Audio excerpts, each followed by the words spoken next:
Hello everyone, welcome to our YouTube channel. इस video में हम 11th क्लास मैथ का एक नया चैप्टर नंबर 3 ट्रिग्नोमेट्रिक फंक्शन उसके बारे में पढ़ेंगे, वो शुरू करेंगे। तो चलिए वीडियो को शुरू करते हैं। ठीक है, तो चैप्टर के बारे में जान लेते हैं। चैप्टर का नाम है ट्रिग्नोमेट्रिक फंक्शन। ठीक है, तो सबसे पहले बात करते हैं ट्रिग्नोमेट्री होता क्या है। ठीक है ना, ट्रिग्नोमेट्री। ठीक है ना, ट्रिग्नोमेट्री जो है वो दो वर्ड से मिलके बना है। ठीक है ना, एक तो है ट्राइगोन, एक होता है मैट्रोन। ठीक है ना, तो ट्राइगोन का तो मतलब है आप त्रिभुज बोलिए या फिर त्रिकोण बोलिए। ठीक है ना, और मैट्रोन का मतलब होता है मापना। ठीक है, तो ट्रिग्नोमेट्री को आप क्या बोलोगे? त्रिभुज को मापना, त्रिभुज को मापना। राइट, तो ट्रिग्नोमेट्री में हम सारी बात करेंगे त्रिभुज के बारे में। ठीक है, अब त्रिभुज को अगर आप माप रहे हो तो एक ट्रायंगल में क्या मापोगे? मान लीजिए मैंने एक एग्जांपल के तौर पे एक ट्रायंगल ले ली। ठीक है, तो आप इसमें क्या मेजर करोगे? देखिए, या तो आप करोगे साइड मेजर, 1 2 3, तो ये 3 साइड है। ठीक है, या तो आप मेजर करोगे 3 साइड। ठीक है, 3 साइड्स ये मेजर करोगे, या फिर करोगे आप एंगल मेजर। ये θ1 है, ये θ2 है, ये θ3 है, 3 एंगल हैं। राइट, या आप बात करोगे 3 एंगल्स की। ठीक है, या तो 3 साइड्स या 3 एंगल्स, इनको आप क्या करोगे? स्टडी। ठीक है ना, इसके बारे में आप बात करोगे। अब ट्रायंगल स्टडी करने से पहले हमें यह पता होना चाहिए कि ट्रिग्नोमेट्री में ज़्यादातर कौन सी ट्रायंगल स्टडी की जाती है। ठीक है ना, कौन सी स्टडी की जाती है? एक ट्रायंगल है जिसका नाम है राइट एंगल ट्रायंगल, मतलब जिसके अंदर हमें क्या पता होता है? एक एंगल 90 डिग्री का है, इसको बोल देते हैं राइट एंगल ट्रायंगल। इसमें एक कोण ये 90 डिग्री का है, ये पता है हमें। ठीक है, सामने वाली जो साइड होती है वो हाइपोटेन्यूज या कर्ण बोल सकते हो उसको। ठीक है, और मान लीजिए मैं इस एंगल को स्टडी करना चाहता हूँ, ये θ1 है, तो ये साइड कौन सी होएगी? बेस या फिर आधार बोल लीजिए। ठीक है, और ये वाली साइड कौन सी होएगी? परपेंडिकुलर या फिर आप बोल लीजिए लंब। ठीक है, ये वाली यूज होती है। कारण क्या है कि ट्रिग्नोमेट्री में यही ट्रायंगल यूज करते हैं, क्योंकि यहाँ पे आप एक रूल अप्लाई कर सकते हो जिसको हम पाइथागोरस थ्योरम बोलते हैं। वो क्या है? हाइपोटेन्यूज का स्क्वायर इक्वल होता है परपेंडिकुलर का स्क्वायर प्लस बेस का स्क्वायर। राइट, ये इंग्लिश में है, हिंदी में भी आप याद रख सकते हो। कर्ण का वर्ग बराबर होता है आधार का वर्ग जमा लंब का वर्ग। ठीक है ना, तो ट्रिग्नोमेट्री का मतलब क्या है? त्रिभुज को मापना। त्रिभुज तो किसी भी तरह की हो सकती है।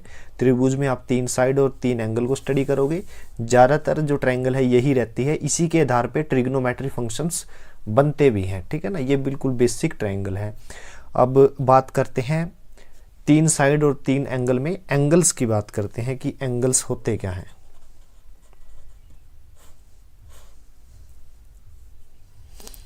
ठीक है, तो एंगल जो होते हैं, हम एंगल को पॉजिटिव और नेगेटिव एंगल की 2 कैटेगरी में रखते हैं कि पॉजिटिव एंगल क्या है। ठीक है ना, ये ज़्यादा एग्जाम में नहीं पूछा जाता, जस्ट एक टर्म है। ठीक है, मान लीजिए ये एक रे है। ठीक है, और ये क्या होगी? शुरुआती है, तो इसी को बोलेंगे इनिशियल साइड। और मैं एक दूसरी रे बना रहा हूं, ये वाली। ठीक है, ये क्या होगी? Terminal side, terminal side. ठीक है, तो ये जो एंगुलर रोटेशन है, देखिए ये वाला, इस तरह से मेजर कर रहे हैं, इस तरह से। ठीक है ना, एंगुलर रोटेशन, इसको क्या बोलते हैं? इसी को एंगल बोलेंगे। ठीक है ना, ये पॉइंट ए है, ये बी। अगर रोटेशन हमारा, देखिए ये किस तरह से रोटेशन है? घड़ी की विपरीत दिशा में है, यानी एंटी क्लॉकवाइज है, एंटी क्लॉकवाइज है। ये कौन सा रोटेशन है? एंटी क्लॉकवाइज, तो इसको बोलेंगे पॉजिटिव एंगल। एंटी क्लॉकवाइज को बोलते हैं पॉजिटिव एंगल। और ये क्या है सेंटर में? ये क्या है?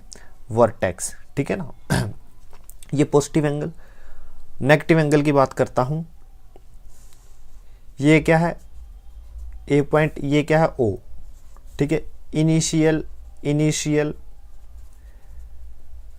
साइड, ठीक है। अब रोटेशन क्या है, क्लॉकवाइज, घड़ी की दिशा में, घड़ी की जो सुई होती है ना वो इस तरह से मूव करती है, ठीक है। ये बी पॉइंट है, घड़ी की दिशा में हो यानी क्लॉकवाइज, क्लॉकवाइज जो है जब रोटेशन होता है उसको बोलते हैं नेगेटिव एंगल, नेगेटिव एंगल्स, ठीक है। अब एंगल को मापते कैसे हैं, किस यूनिट में मापेंगे, ठीक है, हमें ये भी पता होना चाहिए। तो एंगल को आपको पहले से ही पता होगा, 10th क्लास पढ़ चुके हो आप, डिग्री और रेडियन, ठीक है ना। तो एंगल्स को मेजर किस किस में करते हैं, या तो डिग्री में करेंगे या फिर रेडियन में, ठीक है ना। ज़्यादा नहीं पढ़ेंगे क्योंकि छोटी क्लास में पढ़ चुके हैं, ठीक है ना। तो जो ये क्या था, इनिशियल साइड थी, I stand for initial, S for side, initial side, ठीक है। इनिशियल साइड में क्या था, तो मैं रोटेशन ले रहा था ये वाला एंगल का, ठीक है ना। अगर ये रोटेशन लेता लेता मेरी जो टर्मिनल साइड है इनिशियल साइड पे आ जाए, ठीक है ना। देखिए ये वाली जो लाइन है बी ओ बी लाइन, ये अगर रोटेट हो गए बी पॉइंट ए पे आ जाए तो ये सर्कल जो है कंप्लीट हो जाएगा, ठीक है ना। ये ए पॉइंट था लेकिन मेरा बी पॉइंट भी इसी के ऊपर आ जाए, ओ एज इट इज, तो ये पूरा सर्कल कंप्लीट हो जाएगा। पूरा सर्कल जो होता है वो 360 डिग्री का होता है, पूरा जो सर्कल होता है वो कितने डिग्री का होता है, 360 का। तो हाफ सर्कल अगर मैं बात करूं, ये ओ पॉइंट है, ये ए पॉइंट है, राइट, और ये क्या आ जाएगा, बी पॉइंट, ठीक है। तो ये तो हाफ सर्कल हुआ, ये कितना हो गया, 180, ठीक है। ये जस्ट समझाने के लिए, छोटी क्लासों में आप पढ़ चुके हो, ठीक है। फिर से और बता रहा हूँ डिग्री में और क्या क्या है। ये ओ पॉइंट है, ये ए पॉइंट है, ठीक है। अगर आप चल रहे हो, ये कितना होगा यहाँ तक 180, लेकिन आप इस तरह से वर्टिकल लाइन लगाते हो और ये सर्कल को यहाँ तक ले आते हो, तो 180 और ये क्या होता है क्वार्टर 90, तो टोटल कितना हो जाएगा 270 डिग्री, ठीक है। तो 270 डिग्री ये क्या हो गया, एंगल, ठीक है। इसके अलावा अगर ये तो था आप एंटी क्लॉकवाइज रोटेट करवा रहे हो, मैं थोड़ा सा क्लॉकवाइज रोटेट करवाता हूँ। ये क्या है, ए, ये ओ है, यही एंगल, देखिए ये वाला एंगल जो है कितने का है, 270 का, लेकिन अगर मैं ऐसे रोटेट करवाऊं, ये कितने का एंगल है, -90 का, डिग्री में है ये सारे एंगल, ठीक है ना। तो ये कुछ एक एग्जाम्पल थे डिग्री के। अब बात करेंगे रेडियंस की, रेडियन मेजर, ठीक है।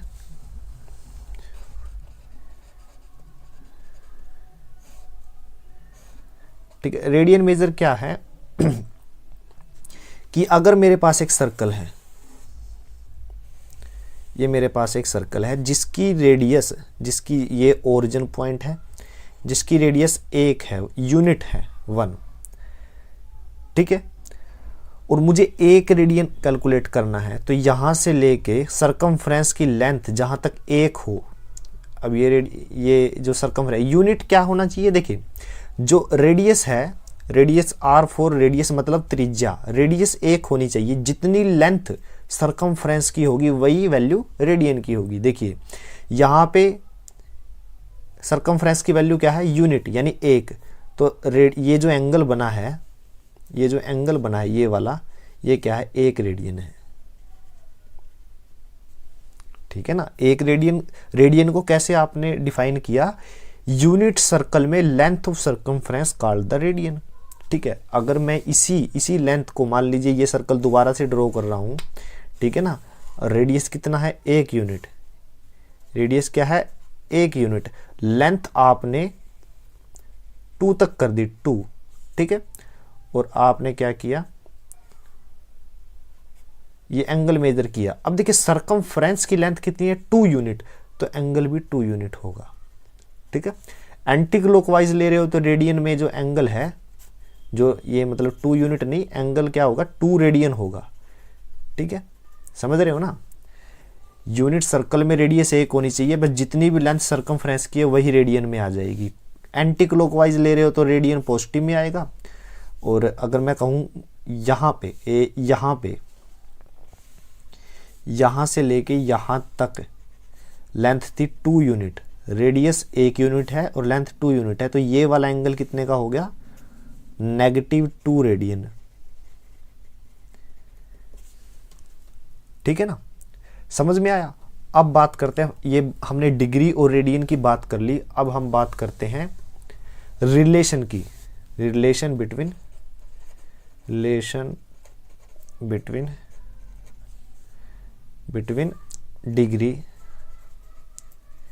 डिग्री एंड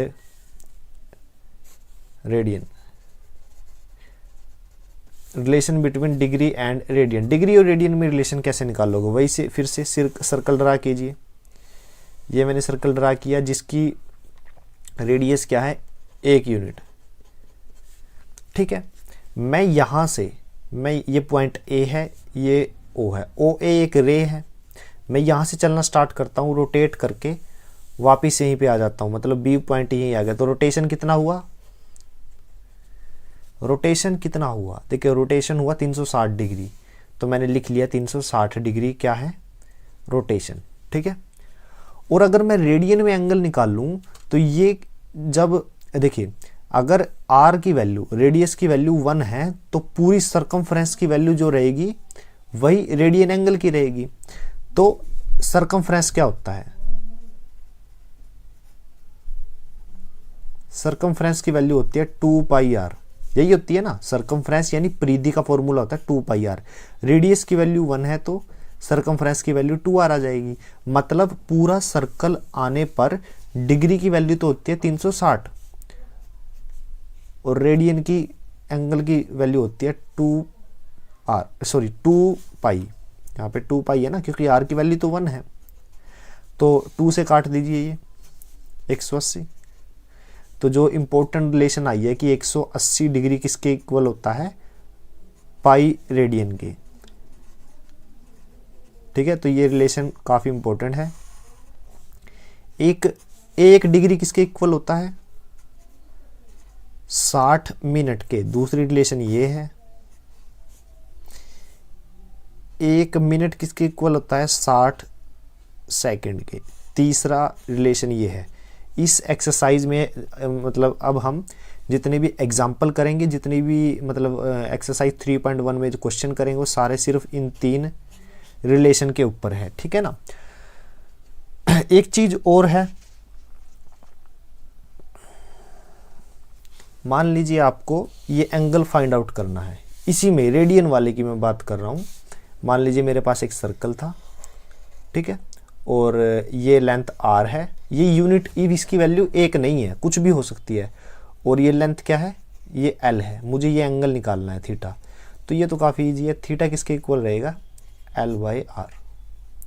ये फॉर्मूला और याद रखें, कहीं पे यूज़ हो गया तो सोल्व कर लेंगे, नहीं हुआ तो ठीक है। ठीक है, इम्पोर्टेंट तो यही थे, ये तीन फॉर्मूला थे। ठीक है, तो अब क्या करते हैं, अगर कोई और बचा हुआ है,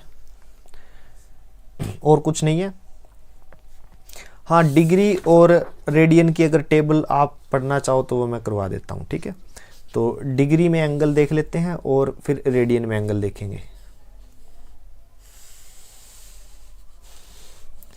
यहाँ पे डिग्री, यहाँ पे रेडियन। ठीक है, तो अगर मैं बात करूं 180 डिग्री, 360 से शुरू कर देते हैं। 360 किसके इक्वल था, 2π के। ठीक है, तो पाई किसके आएगा, 180 के। फिर 180 का आधा कर दीजिए, 90 किसके आएगा, इसका भी आधा करेंगे। 45 किसके आएगा, 45 किसका होता है, 180 का को 4 से भाग करेंगे तो पाई को भी 4 से भाग कर देंगे। ठीक है, 30 डिग्री किसके इक्वल आएगा, जब मैं 180 को 6 से भाग करूंगा तो पाई को भी 6 से भाग कर देंगे। ठीक है ना। और कौन कौन से एंगल रह गए, 60 डिग्री कैसे आएगा, जब 180 को 3 से भाग करेंगे। ठीक है ना। और एक बचा है 90 डिग्री का भी हो गया 270 डिग्री। 270 डिग्री कैसे आएगा जब पाई 270 कैसे आया है, देखिए 180 को 3 से गुना करके 2 से भाग कर दीजिए, तो 90 9 तिया 27 270। ठीक है, कैसे आया है, 180 को 3 से गुना करके 2 से भाग किया है, 180 को 3 से गुना करके 2 से भाग किया तो 270 आया। उसी तरह पाई को 3 से गुना करके 2 से भाग कर दीजिए, तो ये एंगल किस में आ गए, रेडियन में, ये एंगल किस में है, डिग्री में। ये एक छोटी सी टेबल थी। ठीक है, अब करते हैं हम एग्जाम्पल।